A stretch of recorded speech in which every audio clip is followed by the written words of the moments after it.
This podcast is a part of the Podmania Podcasting Network.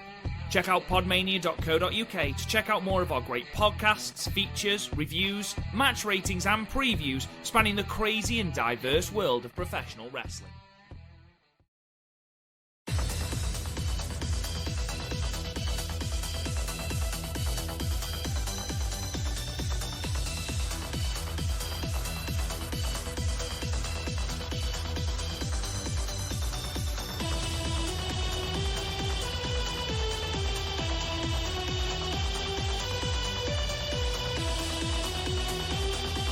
Hello guys, and welcome to another episode of the Stardom Cast, your now weekly audio source for all things world wondering Stardom right here on the Podmania Podcasting Network. I am your host, Rob Goodwin, and I am joined as ever by Chris O'Brien. Chris, how the devil are you doing?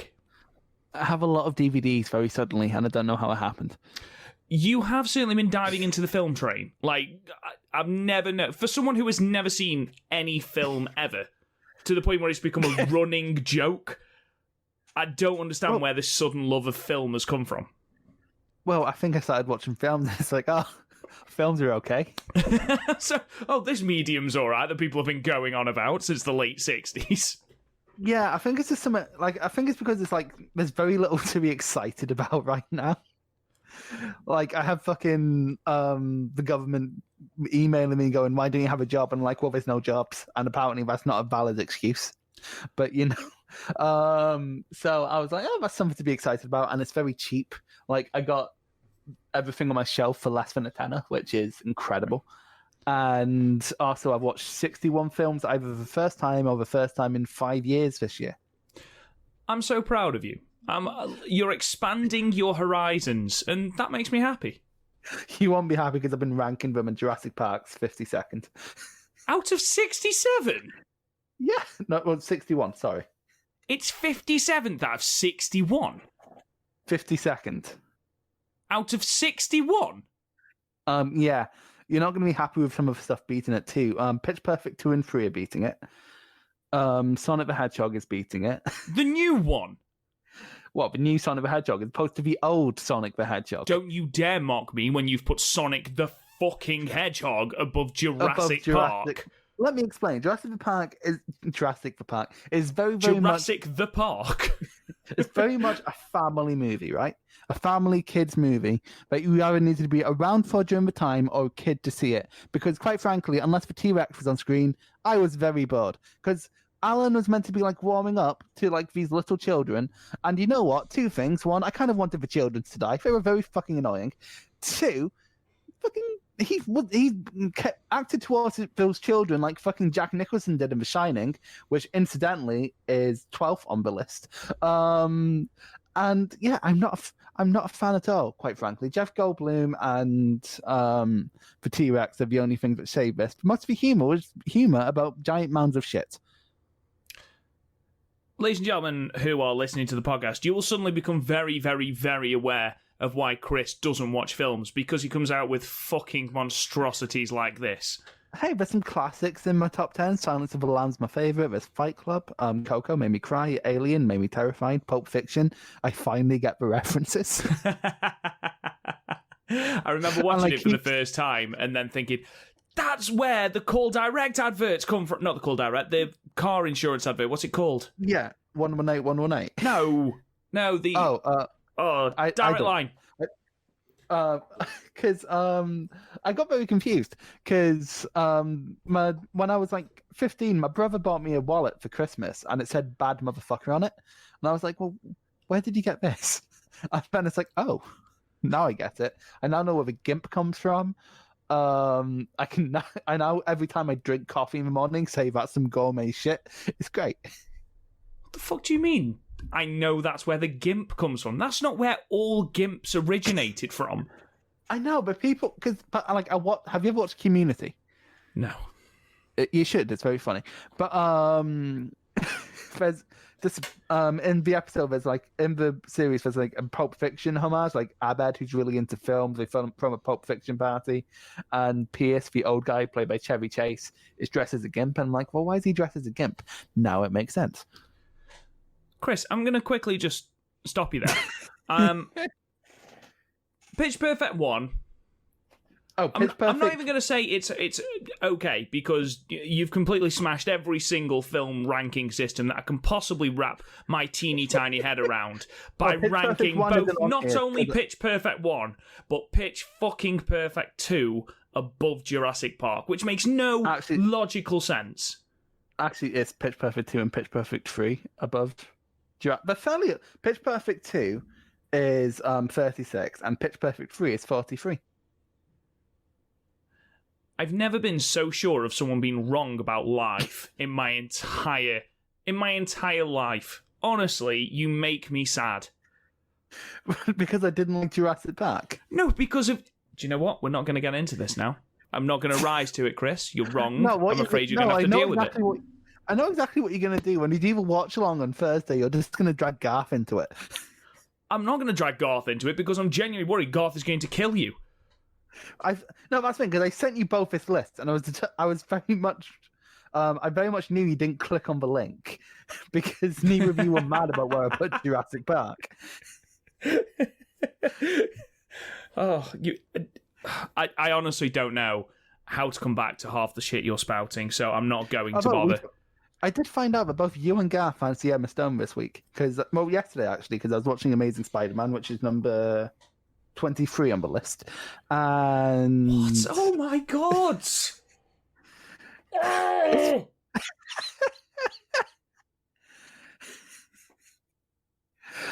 Okay. Oh, you need to stop talking. You need to stop talking now, because a Sunday night is not a time for me to be this angry. Are you actually legit? Like, I expected Garth to get angry. I didn't expect... To be fair, Garth's probably happy with how far at Clerks is. Clerks is 16. Anyway, because I can't carry on with this conversation. Basically, ladies and gentlemen, as we said last week, we are going to go weekly, at least for the foreseeable, with the Tag League and looking at Stardom's calendar for the next couple of weeks.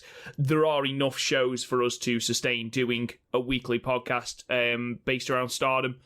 Again, depends completely on uploads and things like that. So if the uploads mean that we can't do it on a Sunday, which is when we're going to ordinarily record them and put them out, then we'll either let you know on the podcast, or we'll let you know via Twitter or Discord that it will be a different day. Because, you know, if a Korakuen show is a Wednesday and it isn't finished uploading by the Sunday, then I'd rather wait the extra day and actually get all of the matches in. So you might have to bear with us, but ordinarily it'll be out on a Sunday at 11 o'clock British Standard Time.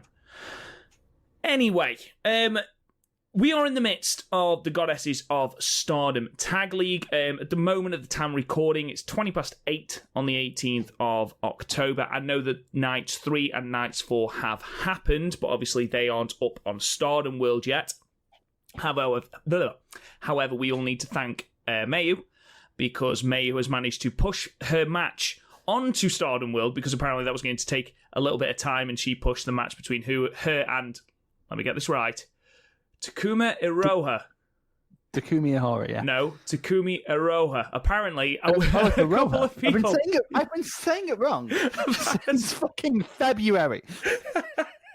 So, Velkij on our Discord said, "Oh, lovely podcast episode," but it's Iroha, not Ihora. And we must have said it last podcast about 19 times. It's fucking... No one felt the need to point this out since February. I have mentioned that match on every podcast since February. I know. I read it and I was like, oh, actually, yeah, it is spelled Iroha. Anyway, that match is on Stardom World now, but none of the others from Night 3 or Night 4 are up, so we won't be reviewing them. We'll be saving those for next week's episode. Today, we are focusing just on Night 1 and Night 2. Night 1 from Osaka and then Night 2 from Tokyo. But first, before we start that, Chris, I want to talk... There's some non-Stardom news that I want to sort of intersperse throughout the podcast, and then I want to bring back to right at the very end of the show. there are some shows that have been added to the Stardom calendar very, very quickly. This was from, I've actually stolen this from Niagara Driver's Twitter, so thank you, Niagara Driver. I meant to mention this last week, actually. Stardom is going to be running the brand new Mutsu City Gym on the 28th of November, which is looking a similar size, maybe smaller than the Yokohama Budokan. And then that's on top of the big venue shows in Sendai on the 15th of November, which is Sendai Cinderella, and then Osaka on the 20th of December. The current holding date for the year-end climax, at the time of recording again, is Boxing Day. That's when the year-end climax should be. Whether it is depends very much on the pandemic, but at the moment it is the 26th of December. Chris, I wanted to bring up the PWI rankings for the PWI magazine released their top. Is it top 500? It's top 500, isn't it? Or is it top 100? Top 100. I think we do a top 100 and then put 500. And I don't know. I only ever see it because people are mad, and then I get very confused about how they rank it because it never seems to be very consistent. Well, that was what I wanted to just chat with you. So, someone very kindly has edited out so that we've just got the Japanese contingent, or people that wrestle in Japan for different companies, onto a list. Now, I just want to tell you where some of these are, and then you can sort of pick it apart, Chris. So, number 8 on the list is Rio, or Riho. Keep calling her Rio. Riho. Number 9 is Io Shirai. Number 10 is Mayu. You've got Momo Watanabe at 28, B. Priestley at 37, Jamie Hayter at 47, Julia is way back in 54th, Utami 65th, Layla Hirsch down at 70, Siori at 78, and then Session Moth Martina at 82. Yes, she made it. Okay, so in terms of like this, I think they're basing it from June last year, like around this time last year to around this time now. I think is how they're doing it. I can't remember the exact dates, but I know that it does run through till September of this year. Mm-hmm. So that kind of makes sense because some people like Shuri didn't really do anything, didn't really turn up and start getting pushed properly until fairly recently. Layla Hirsch, from what I understand, she does a lot on the like smaller, well not smaller, but like mid-tier American indies. Like she does like Christ, where was it? It doesn't really matter. She's wrestled for Tokyo Cyber Squad. I'm sure she has. Yeah, we've covered her on this podcast. She has. She was at the she was in the tag match where she's the one who got pinned, and then Hannah said, "You think you're cool by pinning my bodyguard?" Yeah, I do remember that. It was earlier on in the year, anyway. Yeah. So I don't know, but this makes more sense than the PWI normally does. They are very slanted and very easily coerced. Like for example, Hulk Hogan and the Nasty Boys were very high up in 1994 because PWI had an agreement with WCW. Yeah, had a big hard on for Hulk Hogan, didn't they? And WCW in general. And his pasta. Did you have you ever tried any Hulk Hogan pasta? Does it exist? Well, Pasta Mania once existed. I was just wondering if they sell any or anything like that. Scotland seems to be a place where if it exists, it would be sold in Scotland. If it exists in Scotland, you can find it for a tenner somewhere. Yeah, it doesn't seem to exist anymore. There's a reason for that, I WCW believe. eBay find of a day. Oh, it's a Pasta Mania shirt, not pasta. Then again, does pasta... No, pasta, presumably it goes off, but it's very dry. I don't know. I know that it didn't last long. I remember it appearing on one episode of Nitro and then just nothing ever again. So yes, apparently it's technically safe to eat dried pasta after its expiration date. There you go. Food advice with the Stardom cast. You need to save all you can nowadays. Like you say, capitalism is great. Okay, so where was Mayu again? Mayu was 10th. 10th. That's really good. That's for someone outside of like a mainstream. Well, Stardom's more mainstream than people are on. To be honest, Stardom probably is in the mainstream in terms of wrestling terms as Impact is nowadays. But That's good for like a non-American talent in these PWI rankings. I could be wrong, but from what I remember of, obviously the list I'm looking at the moment is the edited one, but from what I remember, she is the only one from 1 to 10 who is not either from WWE or AEW. But that makes perfect sense, to be fair. Didn't Jordan Grace get quite high? I can't remember. I imagine she was relatively high, yes. PWI. Are you going to look it up? I think the Yeah, main thing that if you'd have people told were... me, okay, top 2020 sort of. Published August. Okay, that's not the right one. Fuck's sake. There we go. Bailey's top. Bailey's number 1. Makes sense. She's held the championship for over a year. Hang on, let's see. How do they do this? On championships 1, quality of opposition, technical. So it's kayfabe, win-loss record, overall activity, and momentum. So like it's kayfabe. I'm getting so many fucking adverts. No, I don't want to make a penis bigger. It's perfectly adequate. Okay.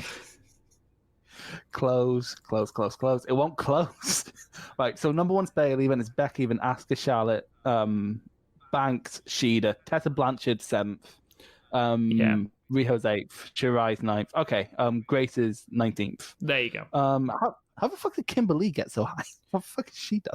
I think the main issue from what I've seen on Twitter seems to be how high Riho is compared to how high Mayu is. Rio was AEW Women's Champion. That's more. They're going to see in terms of quality, if they're taking quality of opponent in, and also she's going to be wrestling a bit more because she's a freelancer. Mm-hmm. Like, so she wrestles fucking everywhere. Yeah, absolutely. And again, to reach top 10 in this sort of list where you haven't got the exposure of a WWE or an AEW, that's really, really, really good. And it pays testament to just how good a year Mayu's actually had. Yeah, all of her title defenses all of them bar Saki have been must see. And that's not being mean to Saki, but like the main bit of that was May finally got to fall down every single Korakuen step, which I feel like she's been wanting to do since. It wouldn't surprise me if that has been a dream of hers for many, many years. She just doesn't enjoy. Like it's like how Ishii isn't happy that other people have necks. She's because he doesn't have one. Yeah, why do you think he fucking lariats people so hard? Just loves it, doesn't he, Big Tom? Yeah, he's in it for the art.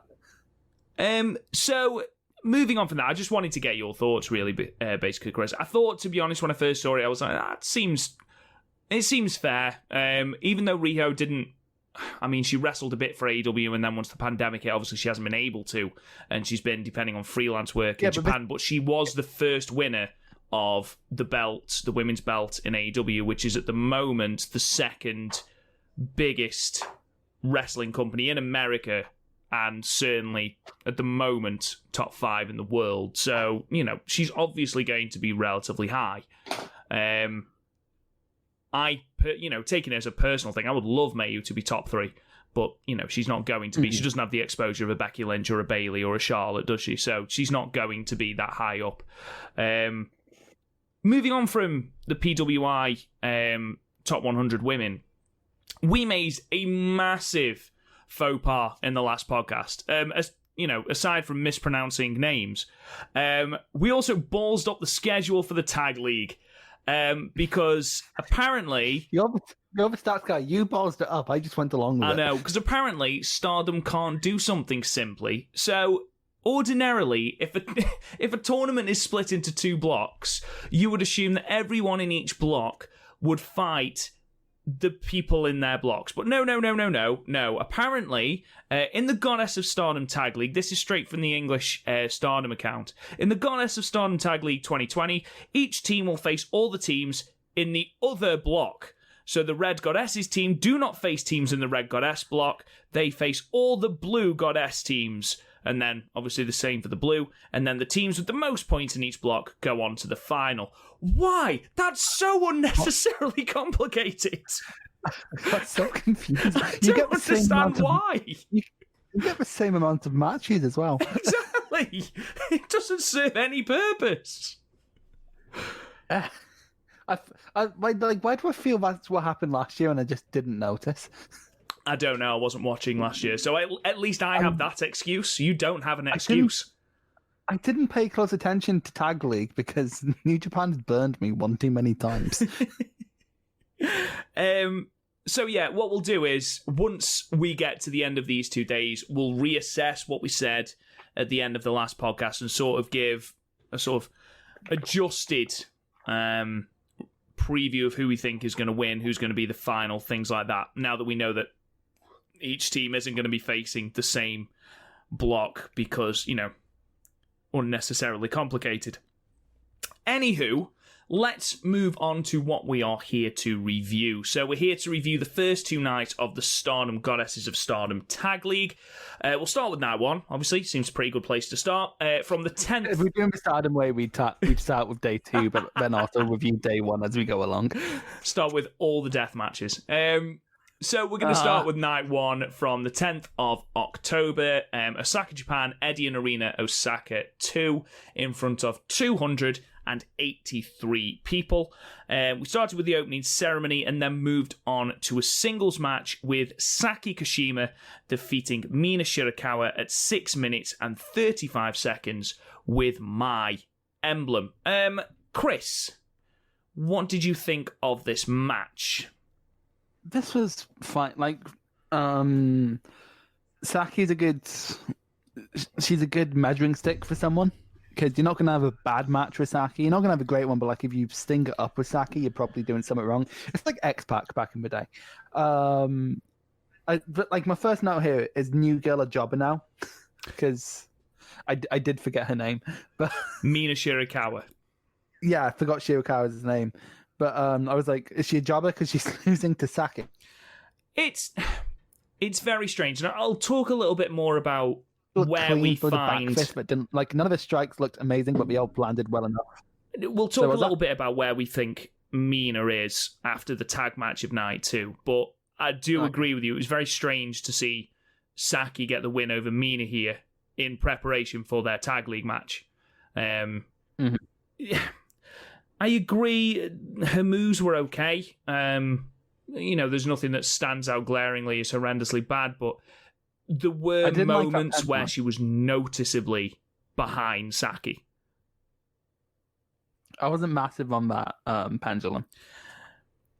I enjoyed the reversal out of the My Emblem into the pendulum submission. I don't think she got all of it, and I think she sort of... I don't know. It looked a little bit strange, but I enjoyed the reversal out of it. And it's nice to see that she's trying stuff like that. Obviously, I'm not familiar with her work outside of Stardom, so I've got no idea whatsoever if this is a thing she does regularly. Like I said, there was just a couple of things that didn't quite click. There was a face crusher, which Saki hit, which Mina took all of, right in the face, which also led to one of the closest 2 counts I think I've ever seen in my entire life, taking out of account the G1 final from today, which had 2 of the most ridiculously close counts I've ever seen. But I'm just happy, Chris, that we get an Iida time match with a fucking finish. Who'd ever thought we'd see the day of where we have 2 Iida time match, 3, and 2 of them have a finish? Well, Chris...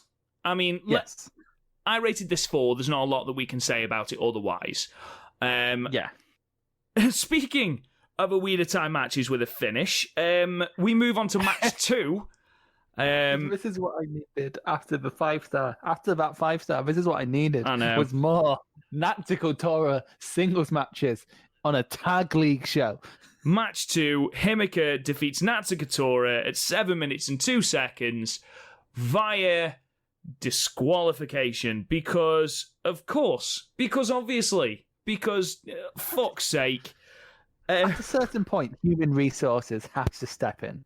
This is an unsafe working environment. When she comes to the ring every time with a chain, you'd assume someone would point it out. She's gonna hit someone with that.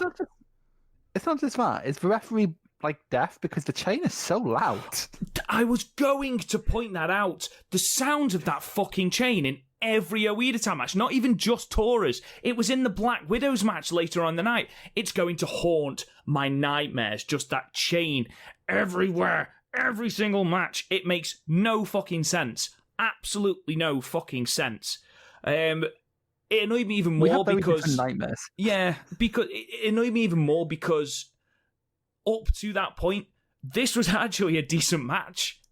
Yeah, it was a house match. It was great. Like I actually put that in a note in finishing remarks of the match. It's like, this is like any Toro match. She shows glimpses of being great, and then the chain comes out. I mean, don't get me wrong. I like the fact that she's trying to be inventive with it. So she used it to get out of the running powerbomb. I like that. That was cool. But I'm just fuck this finish, dude. It's every single fucking match, because if that's the finish, she gets out of the powerbomb, then just continues to strangle Himika. Fine. I mean, it's not fine, but, why do we then have to have another fucking hanging spot? I mean, I don't care if I don't see one of those ever again. The question, does she even do a hanging spot in the no DQ match? Because I can't remember there being... I can't remember. Also, something that really wound me up. Saki's interfering in the match. Micah is ringside. Fucking stop her! She has matches coming up. She needs to save her energy. I've actually written here, I can hear that rattling of the chain, my fucking nightmares now. The only good thing about this match is that Himika has graduated to wearing a robe like the rest of Donna Del Mondo now. It's taken her to... the 5-star was like sorority initiation. It's like fucking 22 Jump Street. It's like, here you go. Exactly. You've come second. You haven't quite won, so here, have a robe. There's just Natsa point now to go. Better than any of us. Say again? Yeah, it's like, you've done better than all of us. You've earned this. Here, have a robe. But yeah, just completely fucking pointless, because neither woman looked stronger for this finish. Neither woman looked weaker because of this finish. It might as well have just not existed. It was completely and utterly fucking pointless. You know what? Today, I saw this... It was a really bad meme, right? It was a really bad meme. It was like, in Canada, it's about wrestling. It's like, in Canada, it's family. In Mexico, it's tradition. In Japan, it's a sport. In America, it's a joke. And the guy put above, I watch Japanese wrestling because you don't have any fuck finishes. And I'm like, are you joking me? do you watch? Do you know the history? Have you seen half of this shit? It's like, have you watched an Antonio Inoki match in your whole life? To be fair, at the moment in Stardom, if it's not DQ, it's a fucking time limit draw. Time limit draw. Oh, we had another one. Don't get me started. Oh my god. I know. So I gave it 4 on the premise that it started really well and it was building to something, and then this finish irked me beyond belief. But it's Iida Tai, it's Natsuko Tora. I've said my piece on it, and I'm not going to say it again, because maybe I should, because the more Tora continues to do it, maybe I should continue to moan. Now that we're weekly, Rob, please, for the love of fucking God, do not. Oh, because not only will you lose our listeners, you will lose me, the co-host. Oh, for fuck's sake, he's moaning about Iida Tai again. That's going to be in my fucking nightmares. Anyway, match 3 then. So Sayuri and Natsupoi defeat Tam Nakano and Saya Iida at 10 minutes and 38 seconds with a high kick. I'm not going to lie, Chris, having a really random tag team match during the tag league makes absolutely no sense, and it really irked me. Off-night tag matches are so weird in a tag league, isn't it? Like, if it's a 6-woman, that's fine. Like, on night 2, there was a 6-woman, but it makes sense because 4 of the people are going to face off. This made no sense. They're not even teaming together. At least in this case, like, Saya Iida and The Greatest Showman both need some really good reps. So, like, this is going to help them. There's no real... You don't want them taking singles because neither of them are really there to be beating big names, but they're also not there to be jobbing. So like, this is like, it makes booking sense, but with given what the card is, there's nothing else you could have really done. And this match wasn't bad, like DDM doing Motor City Machine Gun type drop kicks. Yes. I mean, to that, Shiri breaking out a fucking Oscar. Which she pulled off a lot better on this than she did on night 2. Oh yeah. But yeah, it was a good showcase of the Great Showman. I'm really looking forward to what she's like on the other side of this tournament. On the other side, the other side. Are you just making as many Greatest Showman references so I have to keep this fucking bit in? Yes. Hate you so much. But yeah, it was a good match. I really enjoyed the tag team chemistry that Tam Nakano and Saya Iida had. I really enjoyed. What a surprising amount, don't they? Yes, absolutely. I really enjoyed as well what Tam and Syuri had at the end, because the promise of a feud between Syuri and Tam Nakano is, give me that now. That's going to be fucking amazing. I like how Iida tried to get involved and she just got pushed up away. Bless her, Saya Iida. Well, it was weird because Natsupoi tried to do it as well. And Natsupoi seemed to have beef with Tam Nakano before the match started. And then it seemed to transition to Tam and Syuri. And Natsupoi and Saya Iida were just like, fuck off. I forgot to say that fucking opening between Natsupoi and Tam. Oh my god. The kick reversals. Amazing. Yeah, a Matrix duck for a kick reversal is so extra, but only Tam could pull it off. It was incredible. It was a really, really good open. That's half the reason I've given it a 6, to be perfectly honest. Yeah, it's a 6. It's a really good, really fun match. Better than most of Okada's G1, if we're being completely honest. But yeah, I enjoyed it. Match 4 then, and we finally have our first tag league match. No, I don't. Okay, so Rio and fucking Pennywise, apparently.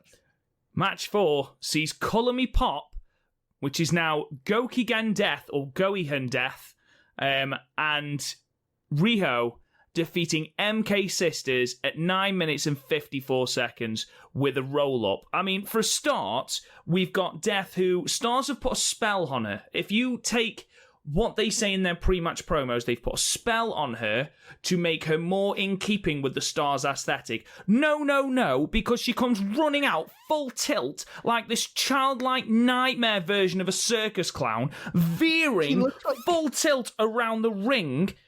Just absolute horror show. Absolute horror show. Plus, Chris, before you start, okay, Death got a clean pinfall victory over Mayu, which technically means that Death has a claim to the fucking World of Stardom Championship. Okay, so several things. How are you not more annoyed about that? Because I'm going to build up. You start off slow and you build up.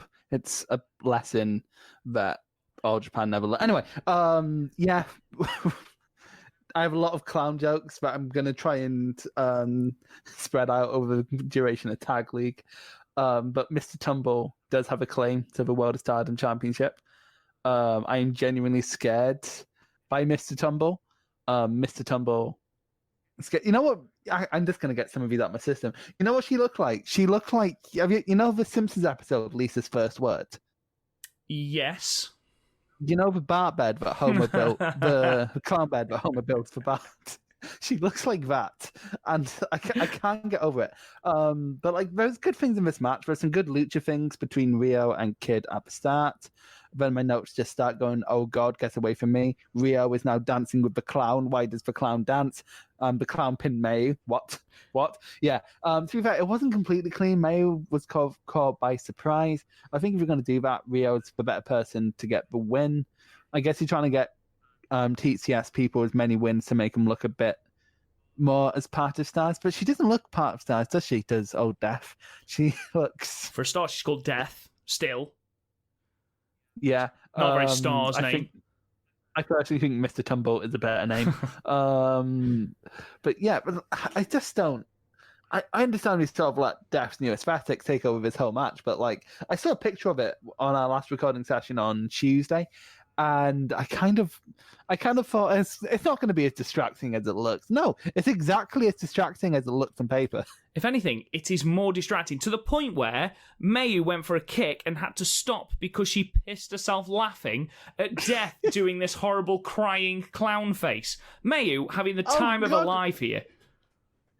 It's like, although like another Death versus Mayo match would be fun, I doubt, because we're in the same faction, I doubt Death's going to take the route to get the World of Stardom champ. To be honest, I don't think she has any aspirations towards gold. I think she only has aspirations towards hiding in drains and scaring the shit out of children. Absolutely. I mean, this was just a car crash of a match from start to finish. I mean, you had Mayu not being able to kick Death because it was a proper laugh as well. It wasn't kayfabe. Starlight Kid slipped and fell over, which then made Mayu laugh even harder. They then went for some manner of flamboyance off the top rope where Starlight Kid is supposed to stand on Mayu's shoulders, but Mayu's on the top rope and Starlight Kid runs to the wrong corner of the ring, which then makes Mayu laugh even harder. Mayu spends the entire match pissing herself laughing. It's just, what? Yeah, she corpsed in this match. Oh, people ask me, why do you like wrestling? And I have no comeback when there's stuff like this.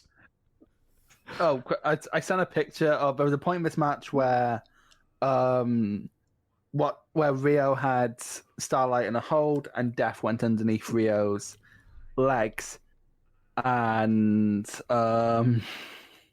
I just saw Gaff's comment to me considering buying a Pokemon Blu-ray, but she went under and Gaff just put a hell no, because like I can't like I'm looking at it right now and can you move on? Can you? Oh my god! It was. I gave it 4 because it wasn't a bad match. It was just sheer fucking chaos, and the chaos continues on night 2, which we'll get to in a minute. I'm trying to get my head around the fact that Gokking Death actually has a pinfall victory over the World of Stardom champion, but that's by the by. You know what gets me even more? Go on. It's the little bow. The little bow somehow makes it worse. So much more offensive. No, because like I don't know, Death was going to pin Mayo at some point. The amount of pinfall she goes for, it's basically an inevitability. So I kind of just accepted that one day it will happen. I didn't think Death would like haunt my fucking nightmares whilst doing it, but she will, and apparently, Jesus. We're gonna get people who like know Death, because apparently she's really well respected pre-Death. Well, she's still respected now, but like she was a really well respected like journeyman before being, because like a lot of her best work was like when no one cared about Joshi. But also, I need to have words because it's literally what I'm here to give. Yeah, but I don't have any words. It's what a gold watch that is. Thank you for your service. Now here, put the fucking clown suit on. Match 5 then saw the Black Widows, which is obviously Bea Priestley and Konami the Dark, versus Aphrodite, ending another 20-minute time limit draw. We couldn't even make it halfway through night 1 of Tag League before we had another fucking time limit draw, Chris. We'll get into that in a second, but like every time you mention Black Widows or Aphrodites, I think of 2 things I watched recently on Disney Plus. I think of the Avenger who died recently, but is somehow still getting a film, and the Hercules animated series. Because of Aphrodite.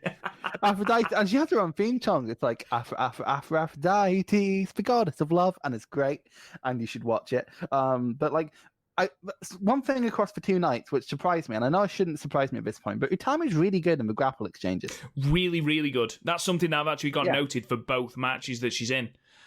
She's improved massively in that area, especially over the last like 6 months. I'm going to get this out of the way now, Chris. I know that I haven't written a rating for this one because I don't know how to rate it. I found this match a little bit disappointing, and I don't know if it's because Bea and Konami don't quite have the chemistry yet. I mean, their match on night 2 was a lot better, in my opinion. There was something about this match. There just seemed to be too much. I don't know if it was dead space or there was just something about it that really irked me. I find it very strange that, yes, I know that Bea's been away for a long time. I know that she's back now. She's the SWA World Champion. She's a New Japan alumni. But the big angle coming out of Yokohama Cinderella was Konami turning. And in the 2 matches that Black Widows have had, the emphasis seems to have been very much on Bea Priestley. Now, I don't have an issue with that. I like Bea Priestley. I think she's great. But Konami has just turned. She's just destroyed Tokyo Cyber Squad, which was the most popular faction in Stardom. And it seems to be the B show. And it might not seem like that to others. That's absolutely fine. It might just be me overthinking it, but that's certainly how it seemed, especially on night 2. The way I'm seeing it 2 ways. One, B works better as for hot tag than Konami does. Konami works a lot better at working people down, and also I think Konami's going to be a bigger focus when she comes across someone from TCS. Like, so far she's had Queen's Quest people which are not being funny, that's B's beef. Yeah, absolutely, I do get that. And also on the second night, Mayu and Starlight, and B has a problem with Mayu because, Mayu kind of won the title from her. So. Well, to be fair, B did try and get her own back by trying to destroy Mayu's neck. Doesn't everybody? I think it's just it's like pulling out the sword and the stone. It's like you're probably not going to do it, but the first person to break Mayu's neck is going to get a fucking medal or something. Let's face it, it's one of those things that everyone's tried, no one's succeeded in it. I'm trying to think what else is like that. What have I tried so many times but never succeeded at? Gouken Death has never ever hit that thing in the corner first time. What the fuck? I don't think she's ever actually hit that thing in the corner. Going back to the match, I can understand, and I know we give Stardom shit, especially recently for their 20-minute time limit draws. This one did sort of make sense. You've got the champions, and who we've both said are contenders to win the tag league. You want to keep both teams strong. I do understand that. This actually makes a little bit of sense. Certainly makes booking sense to make it go the distance. It makes more sense than Himiko vs. Jungle did. Yeah, absolutely. It's just that I don't think they did a lot with the 20 minutes. No, that's my problem. Like, I'd be fine with this tournament being one with lots of draws if the time limit wasn't 20 minutes. Like, I know I said the same thing in the 5-star, but it holds up more here because for the most part, the draws in the 5-star were really good. Whereas here, this draw was there's a fair bit of time where I just didn't care, and things were happening, but things that happened, they didn't feel impactful because they were clearly drawing shit out until they can get to their draw. And I didn't feel there was enough interplay between Queen's Quest and B because there should definitely still be beef there. Absolutely, yeah. And I know her beef's more with Momo, but even so, she turned her back on all of Queen's Quest, not just Momo. Yeah, and like she would have still been some sort of authority figure in there as well as Stardom champion last year. And like she even gave Utami a shot of a belt last year, so there's still a relationship there. But I know, like this match, I like this match more on the potential it has more than rather what it is. It's sort of the New Mutants of wrestling matches. Well, like, I can see the good in there, but like it's not actually there. It was. I think it's one of those that suffered from the hype that I've given it. Konami had an absolutely phenomenal 5-star. And I expected this to be all guns blazing. Utami's fantastic. Konami's fantastic. Saya Kamitani's come out of the 5-star as one of the most improved people in Stardom. Bee's back. Bee's full of, vigor. She's raring to go. And it felt there was portions of this that was a little bit slow. And I think if this was condensed into a 15-minute match, then it would be great. It would have been an 8. But there was just so much slowed down. I know you've got a team that is very, very much heel wrestlers. You've got Konami who wrestles a very submissive style. Submission style, not submissive style. Submissive style. It's a very different type of wrestling. I don't even think that's wrestling. And you've got B who naturally slows the pace down because she is a heel. But I don't know, there was something that didn't click for me, and it grated on me throughout the entire match. And I sort of flip-flop between a 6 and a 7 for this match, and I feel like just because of who is in the match, I should give it more. But I don't know, there was something that I didn't get in this match that I did get in the Black Widows MK Sisters match from night 2. Does that make sense? Yeah, because it feels like this was Utami and Saya on autopilot, but we're just doing their normal things. Yes, yeah, it does. It does. It felt like that for all 4 of them, actually. Yeah. Mm-hmm. Yeah, whereas their other matches, they actually did things. Yeah, I was just a little bit disappointed. Like I say, the finish didn't really bother me, and by the sounds of it, didn't particularly bother you, this one, because, it works. It makes sense. It actually makes sense here, but, like, again, the impact this would have had is completely lost now. Yeah, absolutely. They've sort of ruined it, haven't they? They've spammed it. Like, I get to the end, and it's sort of like... it's like a means to an end. Instead of they're going, yes, this makes perfect logical sense, but I feel nothing. Mm. It's basically how I felt watching. Consult his list. It's basically how I felt watching the Wolverine. I was just going to say, if you said Jurassic Park, I was hanging up. No, the Wolverine, which is 41, where everything makes sense, but I'm not feeling anything. Yeah. Hang on, the Wolverine is above fucking Jurassic Park? Not Origins Wolverine, just the Wolverine, the one where he's in Japan. It's a good movie. You are the worst kind of human. What? Christ, it's like being back in school. All this over me not liking a movie as much as you do. Fucking hell, Chris. There's not liking a movie as much as someone, then there's just been some flatly wrong. I mean, like, but the reason I don't publicise this list, like, completely publicly, I thought you'd be supportive of, well, we're from different generations, maybe there's a generational divide. But you're like, nah, fuck you, young'un. Yeah, absolutely never publish this list. Moving back onto Stardom. What did you give this? I also flip-flop between a 6 and a 7, and again, I think the 7 is mostly just fair because of who's in it. Like, this is like one of those films that has one of those that sells itself from the cast and then like the plot and the delivers. Nothing in this match was bad at all. No, but nothing in this match was particularly got me going. Nothing blew me away. Exactly. Yeah. It's one of those things that I would put on, but I wouldn't watch it again. Yeah, this has the same thing to me as most Okada matches, where it's like, I can see where you wanted the pop to be, but there was no pop. Colour me pop. Don't stop reminding me. I just get a fucking flash. It's like Five Nights at Freddy's. I hate it. We move on then to the main event, match 6, where Crazy Bloom, which is Julia and Micah, defeated MOMOAZ. Is that how you call it? Is that what you call it? Momism. Momism. Momism.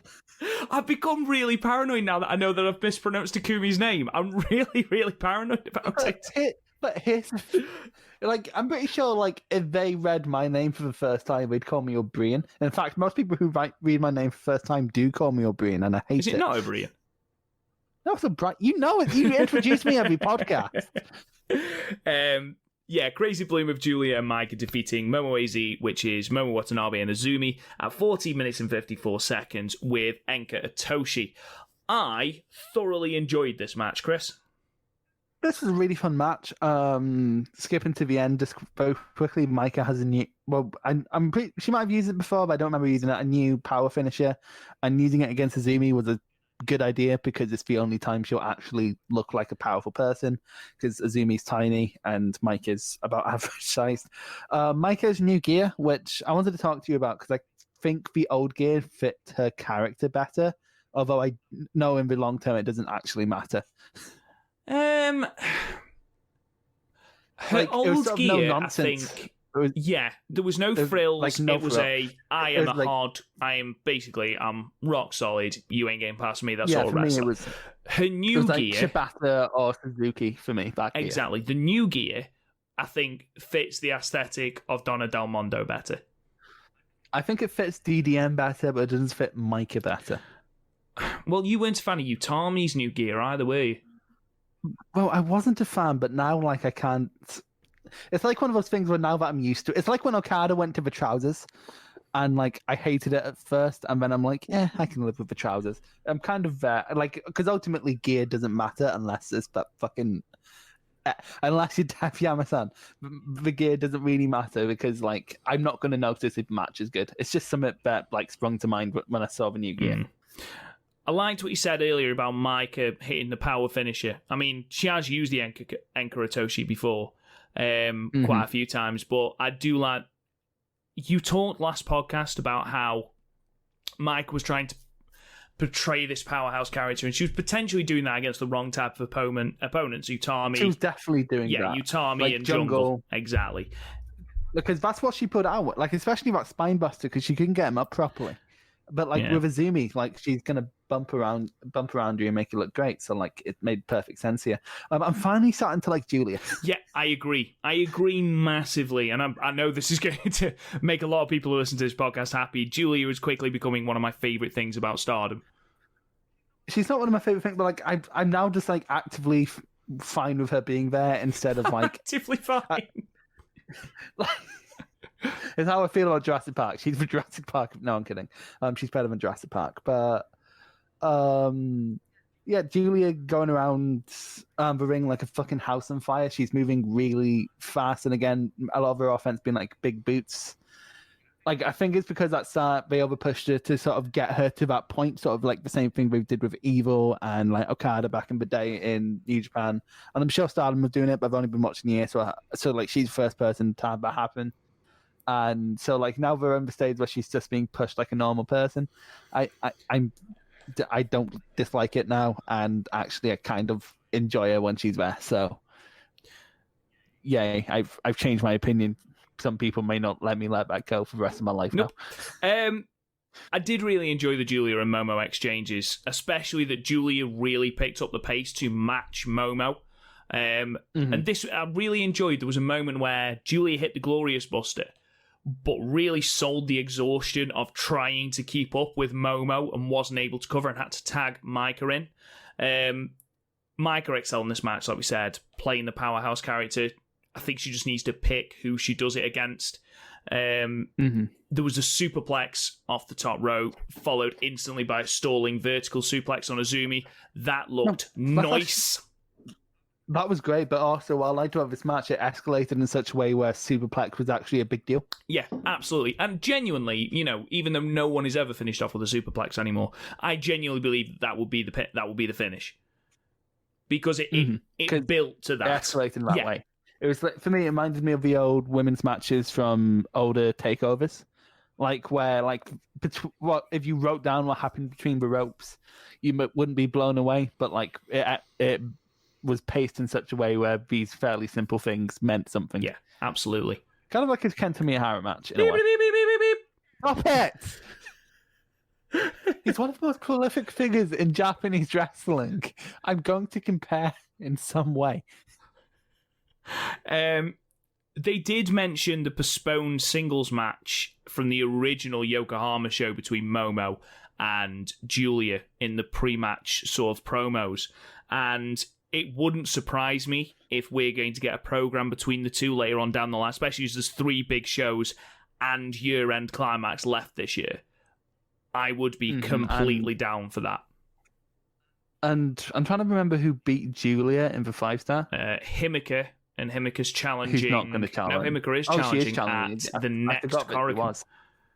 Not this one. Not the one that just happened, the next one. Yeah. And who else beat Julia? Tam beat Julia, but she already had a challenge. They were the only 2, weren't they? Yeah, I checked my tracker, but that's on my old phone. Yeah. I wouldn't be surprised if we get Momo, and I think if Julia and Momo have a match, that would be absolutely incredible. Well, if she beats Momo, that would help establish her a lot, because Momo's sort of one of the best, well, the second best white belt champion after Arisa. So... No, agreed. Micah did a lot of the heavy lifting in this match, and I think that's brilliant. Her and Azumi had a lot of really, really good chemistry. So yeah, really, really good match. I give it 8. Definitely the best tag league match, on night 1. But yeah, a really, really good way to end night 1, Chris. I gave it a 7, partly because I was trying not to like overrate it just based on how like average the other two. Well, either clusterfucked or average. The other two were. It's definitely a great way to start the main event. These Stardom tournaments are a lot more about booking than they are about match quality. But this is a really fun, good match. Yeah, absolutely. So we move on to night 2 then, which was the 11th of October from Shinkiba First Ring in Tokyo in front of 140 people. And we jump straight in to the tag league with MOMOAZ defeating Wingori, which is Saya Iida and Hannan at 8 minutes and 17 with the diving foot stomp. Wingori apparently is a name putting together gorilla, and the kanji for Hannan's name, which means southern wings. Also makes for a freaky as fuck Frankenstein's monster of a mascot. I don't know if you saw that. I just call them the children in my notes. Absolutely fucking terrifying mascot. This gorilla with angel's wings. Absolutely haunting. I don't. I another thing to haunt me. This was an unexpectedly really enjoyable match. Yeah, but I didn't see that coming. But it's like up to that point, the second best match of the tag league so far, 4 matches. Like, because I haven't seen because I tend to skip, especially since it's the 5-star very recently. I tend to skip Hannan matches, so I haven't seen. She's actually gotten pretty good. I know she's like around the age Azumi was when she was getting good, so like, I should have expected that. But like for me, I still see that. I don't know if you're the same, Rob, but I think it's because I have nieces as well. If I see like a 16 or 17-year-old, I look at them and think, well, you're 12. Yeah. Like, as I get older, just like my way of telling people's ages gets more and more off. So like, I'll meet my niece's friend. It's like, why are you hanging out with like a first year? And she's like, well, she's actually like 25 or something. It's like, you're older than me. What? But that didn't actually happen. But yeah, like this is great. Hannan throwing drop kicks like she's the girl from Marvelous. Saya Iida desperately not wanting to go another tournament without getting an actual win. What I'd love is if Hannan got a pinfall over someone and then Saya Iida turns on her. Imagine the scenes. Yeah. Azumi and Momo are the perfect people to carry them. I liked because Momo didn't do a ton of this match, but what I really liked was Azumi getting more and more annoyed as Hannan wouldn't stay down. I've put that basically Azumi especially suffered from a bout of overconfidence, and the more that overconfidence played into the match, the more near falls there were for Hannan. And eventually you could just see Azumi snap and just be like, you know what? Fuck off! And she eventually finished her off with a diving foot stomp. Yeah. Fair play to Hannan and Saya Iida, by the way, for their tag team chemistry, because they managed to cut off Momo completely from Azumi and just work one isolated body part. They had a plan. They stuck to it. It worked. Mm-hmm. And because both of them have fairly basic movesets, they meld together quite well. So they were surprisingly fluid in their movement. And you're right, the story is for Queen's Quest team getting too overconfident. It reminded me of back in the day. Be about 15 years old, was a video game club in school, and there was a Smash Bros. Melee tournament. This guy was showing off all these amazing moves, trying to show off, and then I just Falcon punched him and won the match. It was great. It was a case of waiting for them to tire themselves out and then pin them. Mm-hmm. Especially Hannan.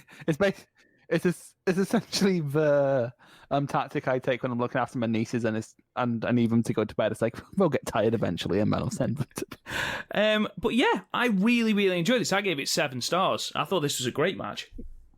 Yeah, I gave it high 6 out of 7. This is really good, especially compared to expectations, because Hannan's in it, who is really, how old is she? She's 16. She is. Just looked on Cage Match. So for her, someone rated a 4 out of 10. I don't think it's fair to rate underages on their abilities. This was 2 years ago when she was 14, but yeah, I agree. It is a bit harsh. Because there's two ratings, one now and one in 28. What someone said in 2018, she is very green. No shit. She's 14. She's 14 years old. Fucking Jesus Christ. Damn it, Riggs on Cage match. To be fair, though, hang on, I need to get this up. I'll read it to you later on. It's the most wanky thing I've ever read on Cage match. Anyway, continue. Okay. Match 2 then was a 6-woman tag with the DDM team of Micah, Julia, and Natsupoi defeating Color Me Pop of Gokiken Death and Rio, and Wiener at 9 minutes and 55 with the Backlash. It was nice to see a different side of Julia here, Chris, a more relaxed character easing into the fucking chaos that is Gokiken Death. Yeah, they really had fun with it. By the way, I actually watched the entrance of this one, and that Natsupoi still has a stick. I'm really actually really happy about that because it's a statement. It says, "This is me," and if you don't stop it.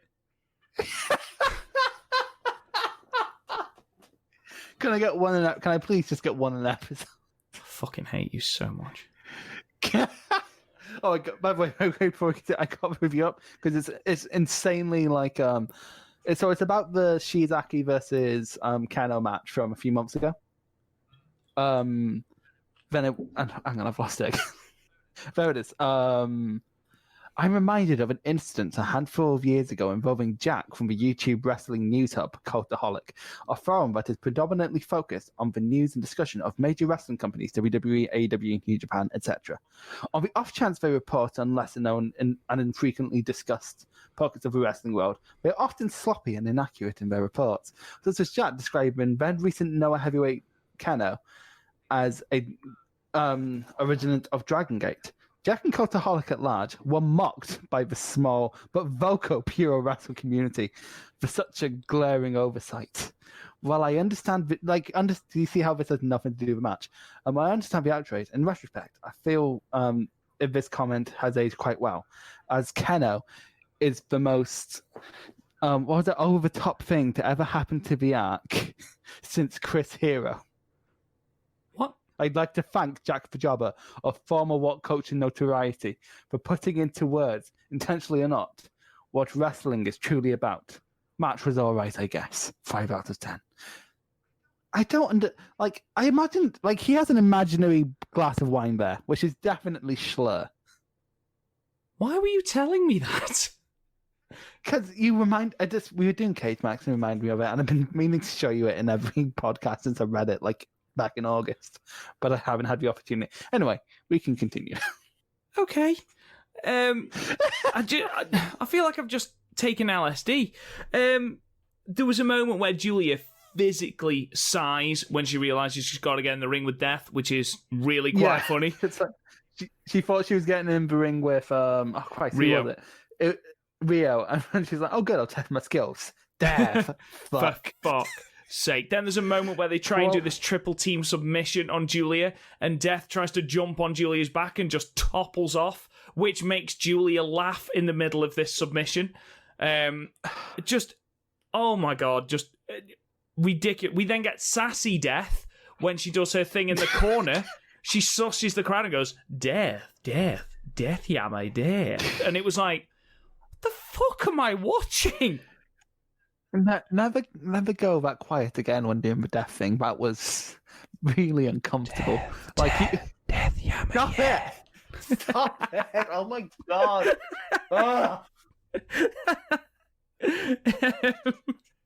We just lost our entire view. Anyway, there's a point in this match where Death's in a camel clutch. I think it's Julia doing it. She still has the devil horns, which is cool, but then also she has sad clown, and I was like, oh my god, it's like fucking Joaquin Phoenix's Joker, but dressed as Mr. I'm gonna be glitching out every single fucking death match because I can't handle it. No, I understand that. It's a weird aesthetic. Let's be perfectly honest. It's not even just how it's like she doesn't have any grasp of color theory. I think the thing for me is it just looks like the cheapest clown outfit they could find at a Halloween store. Does. It looks like one of those clown things you see in like Poundland going in the lead up to Halloween. Do you know the thing that makes it worse? I What? genuinely find it really funny. I don't. I find it really scary. I think it's fucking hilarious. It's so weird because I watch like some horror movies and like not even wince, right? Like and like the only horror movie I can recall that actually got under my skin was The Shining, and then this is too much for me. You worry me. Any serious wrestling was left to Natsupoi and Riho, who had a really, really good high-speed chemistry. Yeah, they probably put on the greatest show they could. Natsupoi eventually sees off Rina with a cartwheel powerbomb, dubbed the Backlash, which is a really cool move. I gave it 4 because there's absolutely nothing to see apart from Death being fucking Death. Do you remember when death matches were just average and now they're this? I don't know what's better. Yeah. I really hope she doesn't keep this the next year's 5-star because I don't think I could cope. Imagine if she won the Cinderella. Imagine if this fucking incarnation of death won the Cinderella. Search your feelings, Chris. You know that is not going to happen. Oh, I don't know anymore, man. Evil was the double champion earlier this fucking year. And True. Like, and the world is upside down because apparently the Fiend, which was really cool last year, is now lame, and I don't know how the fuck that happened. And we can't go outside anymore. 2020 is weird, and it's all fucking Gorkan Dav's fault. Match 3. There's also Killer Bees. Black Widows defeated MK Sisters at 8 minutes and 27 seconds with the Kamigoye. Far more satisfying outing for the Black Widow team this week. This time, sorry. Yeah, MK. By the way, every time we say MK, I just think of Mortal Kombat. Yeah, I know. I think the same. Yeah. My only problem with Bea Priestley right now is that literally all her finishing moves are like very, very overtly other people's moves. Like 2 of them fine, like the Regalplex and the Queen's Landing. They're fine. Those people aren't active anymore. Don't use the Kamigoye. It's like when fucking Gunner in TNA was using the F5. It's like, do you really think anyone is thinking of you when you do that? Like, as soon as Bea Priestley hits that, I'm like, oh, Kotabushi's pretty good, isn't he? Yeah, they seem to find the chemistry that they were struggling with in the last match that we were talking about. And yeah, but again, Bea getting the heat, which I also expected you not to enjoy. But again, it's a short match, so like, there's not a ton of heat still. It's not that. It's the fact that Konami she wasn't in the match for a lot of it, and then Bea getting the win. It just seemed very strange that you would build Konami up as this massive heel and then have Bea take all of the credit. Maybe they're waiting for her to like, and that suddenly she'll just suddenly break someone's neck or something. Yeah. Konami and Mayu had great like, chemistry. Their brief interaction was yeah, great. Well, of course we do.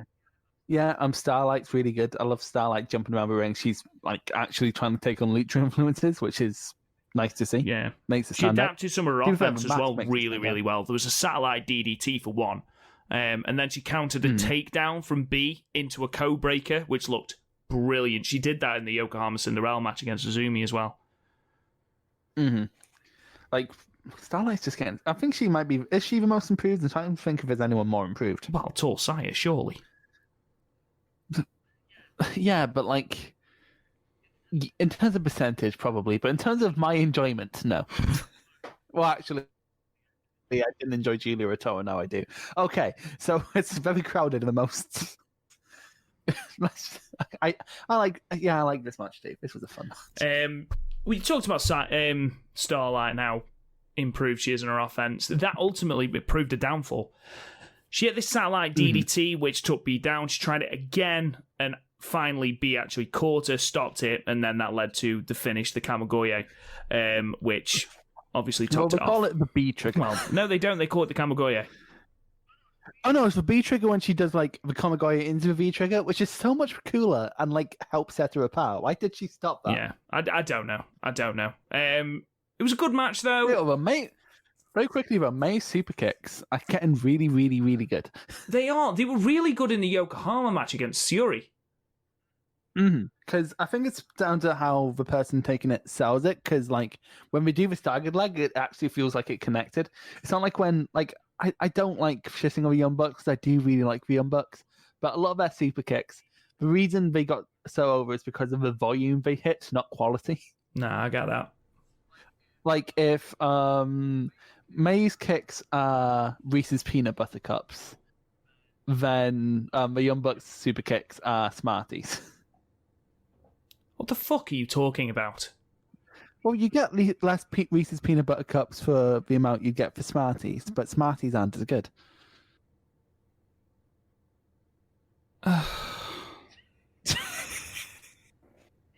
It's true that my friend sent me a box of Reese's peanut butter cups recently, so they're kind of on my mind. Yeah, overall a far better match for Black Widows. Mayu and Starlight seem to be far more serious in this match. Overall, really, really good match. I cannot wait for an inevitable Konami Mayu match. Overall, really, really good. I give it 8. I give it high 7, and I don't know what's. I think with a lot of these, it is the fact that the crowd can't make noise, and I get that's not the match's fault, but it still affects my enjoyment.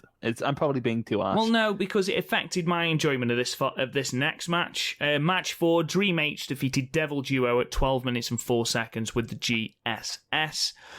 All right, very quick question about this match. Did you feel, because I kind of felt here that Mina and Tam didn't gel too well, like a lot of their tag team moves felt a bit forced. It's a weird dynamic they're trying to get across. Basically, from their pre-match promo, they're trying to get across that, I don't know, it's almost like that Mina is this well-meaning, innocent person, and Tam is almost trying to take advantage of her. So this name, Dream H, she's told Mina that it means cute H, or something like that. And even though Mina can speak Japanese, she doesn't know what that means, apparently. But the English subtitles have helped us out here, because above Tam completely barefaced lying to Mina, it says that H is pronounced Echi, which is the first letter of hentai, and in many cases it also stands for sexual, perverted, horny. So I fucking hate wrestling sometimes. I think the entire thing here is that is a hentai joke. Yeah, is Tam trying to jump Mina Shirakawa. That's the entire meaning of this team by the looks of it. Okay, I'm sorry. I just need to laugh at this because I've clicked on Mina Shirakawa's cage match profile to see what people think of her. Because like the 3 matches she's had in 4 matches now she's had in Stardom, 5. The few matches she's had in Stardom. Like the only matches I've ever seen. So I was like, what are people's general impressions? Everyone voted 8 out of 10, except for one person who put 4 out of 10 after she joined Stardom. And the first one from last year's, the current best of Japan, best of body Japan women's champion, Mina, is drop dead gorgeous and surprisingly competent in the ring. I think that's what this is. I think it's just a case of we're supposed to appreciate how good looking she is, but I don't. That's not why I watch. That's not why I watch wrestling. She's average at best. Yeah, she's fine. Nothing's bad. Like, here's the thing. I definitely objectify wrestlers, and if you don't believe me, go listen to some of the old Young Lions. But Kota Ibushi. Oh my god. But anyway, but I don't watch Stardom for that. I watch Stardom because of the style, and it's very hard to argue that when you see how half some of the fans act. But like, genuinely, I do believe, because you go on our Discord and it's not at all like that.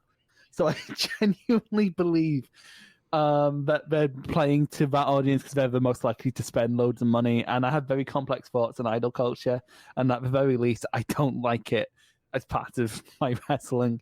And I just hope she only has 2 years experience, and she started late. People have started late and got good. DDP, Batista.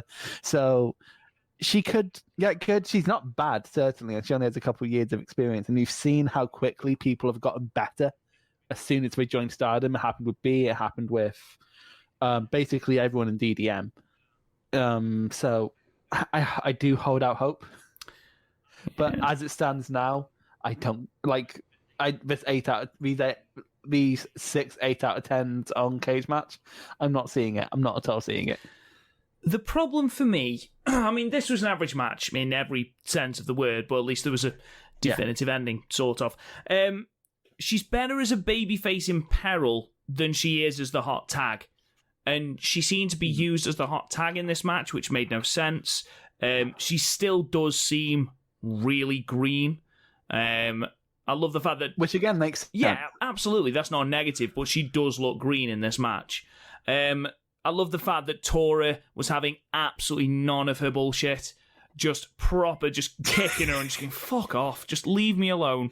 I thought that was great. Is this the first time we've ever actually praised Tora? Probably. That chain fucking made an appearance though, didn't it? Stupid fucking thing. Oh my god. I hate it. I hate it so much. It's so loud. Like, and at least like with Toriano and the tape is silent. It's like someone's mic'd the chain up. It is like someone, like, could they not have found a quieter chain? Because, like, I've dragged chains along before. They've never been that loud. I liked the Tam and Shirakawa double team implant DDT, though that absolutely should have been the finish. That should have been the finish. Whatever the fuck the actual finish was, shouldn't have been the finish, because she got her up on... Can I quit before we go on to finish very quickly? What got me was that weird push she does into the German. That was bad. That was really poorly timed. There was quite a few moments where things were really poorly timed, and that's why I've said she looked a little bit green. But I think it's not just that. I think her and Tam aren't gelling as a team, because like someone green can work really well with a veteran, but I'm not saying that Tam's not trying, but like they're not gelling at all, and I don't feel effort for them to gel. They've had one match.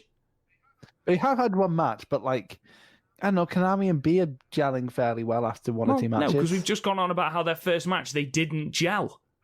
But then they did in the second match, and these two have already like actually fought, so like they do know each other's offense. Nah, I think we need far more. I think we need at least another match to be able to see if the chemistry's there.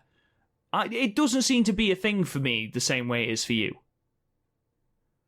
No, I don't know. I think it's just because like everyone else has sort of gelled fairly well, and this just sort of stands out more. Quite a few of these have been teams already, though. Yeah, but like the Stars team of Hannan and Saya did really well. And Hannan has about as much experience as Mina. They were in the ring with Momo and Azumi. Let's not forget. Yeah, but like they're in. Okay, yeah, fair enough. And it's not. I'm not saying that because Tora and Saki are bad wrestlers. I'm not saying that at all. But Tora and Saki have to wrestle in a very specific style, as they are the main heel unit. So it is very difficult for them to carry them to this blinding match. Let's see how they go on against their next opponents, and we'll see if they've gelled any better. The thing that really annoyed me was the finish. The GSS. She got Saki up on her shoulders, and then I'm pretty sure it was botched, because I felt like Saki was supposed to take a back bump after a rotation, sort of like the Stormbreaker. But instead she just landed face first, which looked really fucking clunky. And it didn't seem like it had landed correctly. I think it was meant to land like on her belly, like what Braun Strowman used to do. What, the Yokozuka cutter? Is that what it's called? Yeah, I just don't. Yeah, but I just don't think it was done that well. It wasn't at all. You could tell. You could tell by the way Saki took it. It wasn't done right. It looked. It was one of those finishes that looked too convoluted. Yeah, I don't like shitting on the new girl. No, I'm not. You've shat on her more than I have. I know, but I didn't enjoy it. Her Luthez press is shit, though. Oh, My God, and I was so scared that was going to be the finish. It seemed like something that would flash finish. Yeah, on. it was fucking dreadful. It's no jumbo shrew. No, it isn't. However, one thing, let's end on a positive. Her theme is an absolute French disco acid trip banger. I'm pretty sure that's licensed music. I've heard that somewhere before. I'll take it. It's fucking class. I mean, like, if I'm listening to that kind of music, I'm probably not going to remember where I've heard it, but I've heard it somewhere before. Match. I gave that 5 because at least there was a finish in the Iida time match. See, that's why I gave it a 10. No, no, I'm feeling like I have no strong feelings apart from negative ones, so I feel I should veer towards a 4, but I feel like I'm being mean. I'm just going to let you rate this. Fair enough. So the main event then saw Grab the Top, which is Himeka and Syuri, defeat Aphrodite, Saya Kamitani and Utami, and the current Goddess of Stardom tag champions 14 minutes and 43 seconds with the running powerbomb. Now, Chris, this shouldn't be the thing I focus on, but bear with me. Saya does this quick squat as the bell rings and basically drops to the floor. Now, as this was happening, at the same time, it took me 3 attempts to pick a pen up off the floor. So I just want to just for to be parity. Fair, you are quite tall. I know, mate, but that's not the reason. Let's not mince words. That's not the reason. Honestly, she hit the floor and bounced back up. I was like, To be fair, she's an athlete. It's her job to like being like peak physical condition. Even so, mate, 3 attempts. I thought you were going to make like a WAP joke for a second because that's what we do, like the WAP. I fucking hate that song. Absolutely hate that song. It's a good meme song. It's a really good meme song. Like, honestly, I think the people who like actively hate it don't like. It's nothing to actively hate, in my opinion. Like, it's a dumb sex song. How many of them have we had in all of pop music history? I'm not going to bite because I have very, very, very aggressively anti-WAP thoughts, and I'm not going to get into that here. Literally my fucking, like, music, like, business and history is literally my fucking degree, so I'm willing to argue on this. Anyway, I'm not going to do that here. We'll do that later. in the group chat, so Garth can get involved. Far better outing for Aphrodite, same as it was for Black Widows. Even if this match was Battle of the Screams between Kamitani and Syuri. Good grief, that got loud. They are both expressive to the point of being distracting. This was really good. I do like the battle of hosses between Utami and Himeka. Especially since Himeka has a bit of an axe to grind. I love the fact that they picked up where they left off in the Yokohama Cinderella show with the whole clothesline off. Yeah, it's sort of like one day one of them will win, but not today. Talk about Syuri's Ozcutter, where she jumps onto the ropes and you are absolutely terrified that she's just going to slip and fall straight through the ropes. But she does eventually get a balance back and hit it. But certainly not as clean as the first night. No, not at all. Basically, it was a very, very good match. Far better than the Black Widows match. There was a definitive finish. Very surprising that the tag champs haven't won either of their first 2 matches. I enjoyed Saya, but the screams started to grate on me a little bit. Was it as bad as Cinderella for you? No. Even Syuri's not as bad as Cinderella for me. That really did wind me up.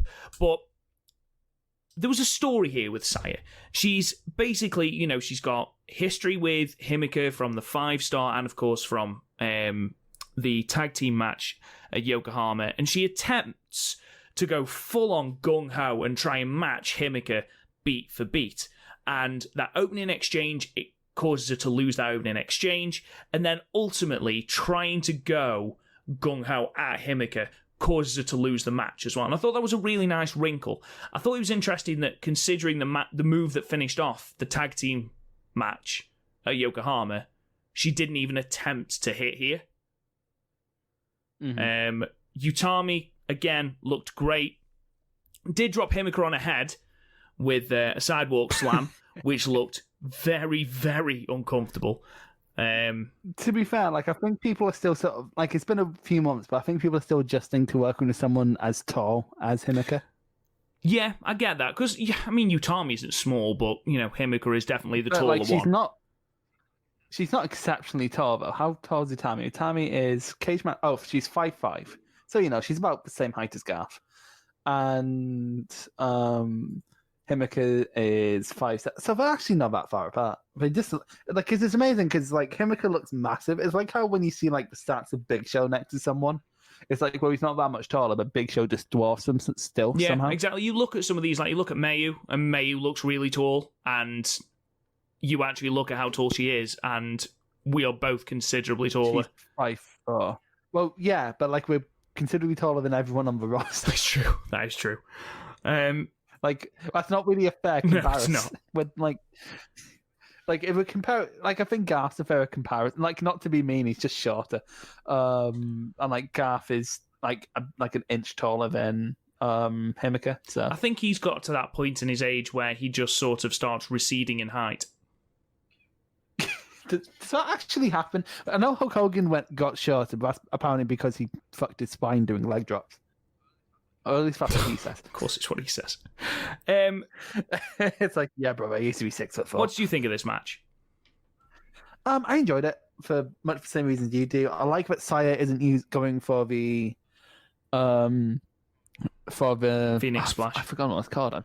Yeah, for the Phoenix every match. I like that as a sort of to finish big matches, secondary finisher type thing.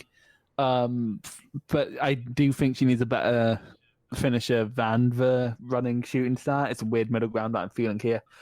Himeka continues to be just great. Shuri, some of those kicks she throws, always great. Very expressive, as we've already touched on. Utami, it's weird because, like, for me, Utami was like the least interesting part of this match, and she's easily my favorite wrestler out of the three, out of the four rather. So I don't know. She sort of took a back seat apart from when she was doing her clothesline off with Himeka. But I did like the story of both Shuri and Himeka have an axe to grind with Utami because she's the reason both of them are out of the 5-star. And then Saya, like everyone has an axe to grind here, and it makes for something interesting. What I don't get though, because I'm looking on the because for me this is easily the match of the tag league so far. And it's not recommended on Cage Match, but the Mina Shirakawa tag match from before is. Not the one I'm looking at. On mine, like not enough, not recommended for that tag match, but not enough votes for a total rating, which means it isn't recommended match guide on Cage Match. Yeah, I think that's because more people have gone in to absolutely slag it off. You look at the one comment, it's not exactly a glowing indictment of Shirakawa, is it? I like that Tamakano and Natsukatora basically took a night off. Yeah, well, they've taken a couple of months off, let's be honest. Natsukatora, what's she done all year? Well, I guess, Cinderella. But I fucking hated the Cinderella. Let's continue. So, overall then, Chris, I gave that a high 7. I don't think I can give it any higher. I gave it a high 7 too. Really fun. I do like the running powerbomb starting to get a bit better. Like, because before, like, it seems to just be more of a height thing than a actual impact thing. Now there's getting some impact in there, which I do enjoy. It's the problem a lot of people have with falling powerbombs, actually, unless you're Kawada, in which case you're just going to drop them on their head. But yeah, but there's nothing, like, this is a solid match I just recommend people watch, but you don't need to. It's actually the same what I feel about basically everything. It's like, but it's all really fun if you watch Stardom, but it's not going to convince you if you're on the fence about Stardom. There's going to be nothing that enters our match of the year poll at the end, is there? Let's be honest. No, but like, tune in next week. I haven't seen the result of the match, but I'm sure it was great. Yes, yeah, for Takumi Iroha, yeah, absolutely. I have great anxiety over saying it now because it's just how I say just it say now. Takumi. I'm just used to saying Ahara. Like, that's just what I'm used to. Especially at the start of the podcast, it took me ages to get it out because I was like, I know it's not Ahara, it's Iroha. So hopefully, Velkish, we've got it right. I Aroha. Okay, you done? No. So the current standings at the end of night 2, we've got Black Widows heading the pack with 3 points, Julia and Micah with 2, Colour Me Pop 2, Dream H 2, Grab the Top 2, MOMOAZ 2, Aphrodite 1, Wing Gory 0, Devil Duo 0, and then MK Sisters 0 as well. Couple of things I wanted to talk to you about come the end of the podcast, Chris. First thing is, who do you like to win the tournament? Now that we know that the rules are actually completely different to what we initially thought they were, who do you think are the 2 finalists? Who do you think wins? I'm still feeling good about either a Wedatai team of B and Konami winning, or possibly, if I'm going to pick an outsider, Mayu and Starlight would be cool. But for the most part, I think it's either going to be, for me, the DDM team of Himika and Shuri, or the Wedatai team of B and Konami. So I agree with you. Let's just have a look very quickly, because if they're in the same block, they won't meet in the final. So B and Konami, Shuri and Himika are both in the same block, so it won't be them in the final. I have a feeling that we're going to have, if we're going B Konami in the final, which I do think, I think they're probably the favourites. You look at Red Block, the people that they are, you've got Mayu and Kids, Saya Iida and Hannan, Utami and Saya, Julia and Micah, Natsuka Tora and Saki. It's not a really deep pool of teams there. I mean, Julia and Micah, maybe? That'd be good. But, I mean, Micah's only just had a shot at the championships. True, but look how many times Utami got a shot earlier in the year. I mean, ultimately, do you have Utami and Saya win it and then take on B and Konami? I mean, we've just had that match. That might be why it went to a draw. Maybe. You never know. You can never call Stardom to. I mean, you look at the blue block. There are 3 bona fide winners there: Momo and Azumi, Shiori and Himika, and B and Konami. All 3 of those, if they had been in different blocks or some manner of different alignments, then each of those have a chance of winning. But I think because B and Konami are in that block and everything that they've done with Konami, it would make sense for them to win. I see them winning against Utami and Saya in the final. Yeah, that would be good. We'll be back next week then with the show from Ishikawa on the 17th, and from the Korakuen show as well from the 18th, which, as we've already said, was main evented by Mayu and Takumi, which is apparently their 4th match. I didn't realise. There was a couple from before. Yeah, there was a few from before this year, but I've only seen the one from this year, and it's so good. Watch that before next week as well, because I want to. I'm deliberately watching it next week so that I can compare the 2. Absolutely. Good, thank you. Finally, it's only been literally the whole fucking year. Before we sign off, then, Chris, the G1 Climax final was today. I'm not going to spoil it because that's not fair on anyone that watches New Japan and hasn't watched it yet. The reason I've brought it up is because it's announced that WrestleKingdom is going to be, yet again, another 2-night show on the 4th and the 5th. Obviously, last year we had a Stardom exhibition match. It was untelevised, which is a shame, but we did have that Stardom match. My question to you, Chris, is, if Stardom have one match on this WrestleKingdom card, which, with it being 2 nights, I think is far more likely than it would be if it was one, what match do you have? Who is in it?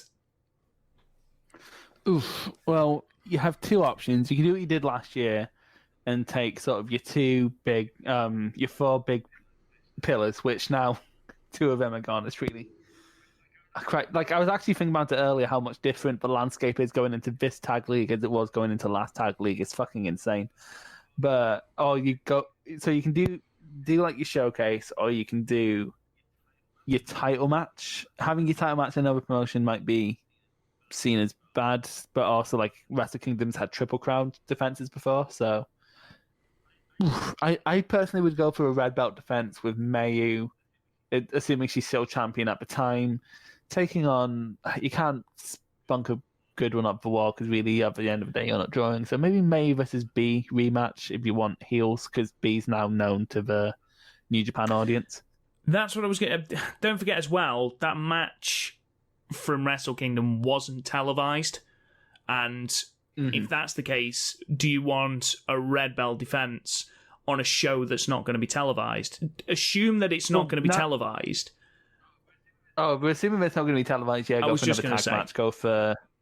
Go for Stars versus...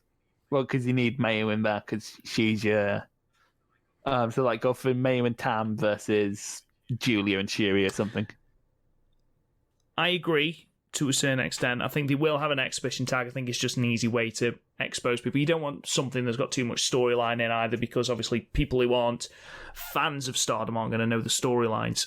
So... Also, Wrestle Kingdom weekend tends to have satellite shows, and Stardom did have a satellite show last time. Yes, it did. I mean, I'm trying to work it out now. I mean, it would make sense to have B there, especially after her announcing herself to the New Japan crowd during the A Block final. I think... And also our boy came down from the mountains. Oka, the great Okan, my boy!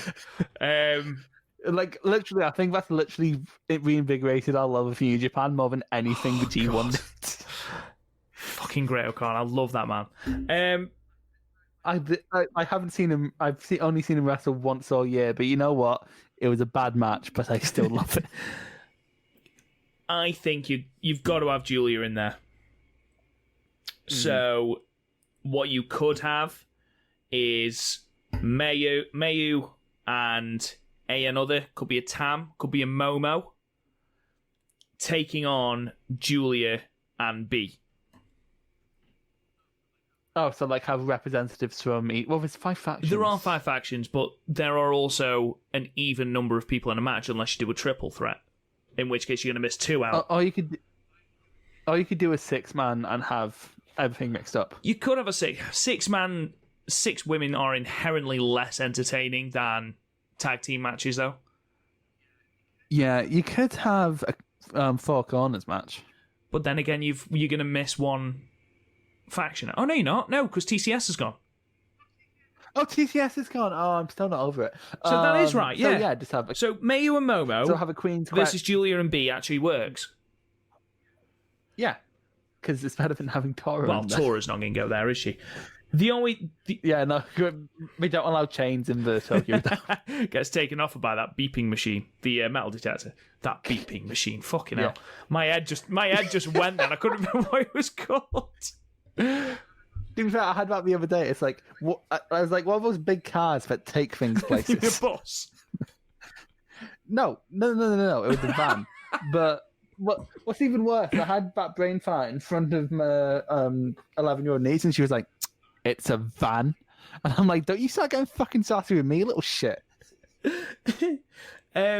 My only thing with that is, do you replace Momo with Utami? I personally wouldn't. No, she's the lead. Momo's the leader. I think if Jungle wasn't as badly injured as he was, I think Jungle would be in there as well. But you've got representatives from each one. You've got 2 heels and 2 faces, or sort of faces anyway. I think you've got to have those 4. They're your 4 best. Well, 3 best, and I don't think B's on that level, but she's good. and Bushi. She's good. She's just not on a Momo or a Mayu level, is she? Well, no, like, yeah, B's a good heel. She's a good obstacle, but she's not a Momo. She's not a May. She's definitely not a Momo or a May. She's probably just below Julia. I say just below Julia. Julia's get a lot better. Absolutely. But like, yeah, B's not there, and like that's no disparagement on B. You take basically anyone from AEW or WWE, and they wouldn't be on the level of those 3. Agree. Unless they just decide, you know what, colour me Pop her over, just put colour me Pop in. No. Two very good reasons. One, they wouldn't put a freelancer on their showcase, would they? They want to showcase people who may have lockdown. Two, no, none of this. Why? Anyway, we can't let her go feral in the Tokyo Dome. It'd be like Izuka. I know you don't. Anyway, boys and girls, boys and girls. Fucking hell, this is my teacher thing coming out. Jeez, it's because I was working before I came on to do this. Oh my god. I think it's also because clowns. It's been a weird podcast. It's been a weird podcast, and not only because we've been battling lag like you wouldn't believe. Oh yeah, it's been awful this episode, so we apologise for that. Anyway, we will be back next week, hopefully with better internet connectivity than this week, but we'll be back next week to review nights 3 and 4, hopefully review that absolute banger between Mayu and Takumi, and we will be updating you on the Goddess of Stardom standings. We'll also have more details next week about our Stardom End of Year Awards. We had unanimous support for doing our End of Year Awards for Stardom, so we will be putting out those. I've never seen a 100% poll on Twitter. I've never seen a 100% poll on Twitter. No, thank you so much, guys. We really appreciate that. So we'll be getting those out. I just want to talk to Chris about how we're going to do the show of the year and things like that, obviously with End of Year Climax being one of the biggest shows and that being on the 26th of December. So we'll wait and see how we're going to do that and when we're going to release the categories and the options and things like that. But in the meantime, guys, thank you so much for listening. You can subscribe to the podcast absolutely anywhere. Please go subscribe, give us a 5-star rating. It really does help the podcast out. You can talk to us on Facebook, Twitter at StardomCast. Go check out the website, www.podmania.co.uk. You can talk to me on Twitter at RealRobGoodwin. Chris, where can they find you? At Emma Stone. We'll be back next week, guys. Thank you so much for listening, and we'll talk to you guys again soon.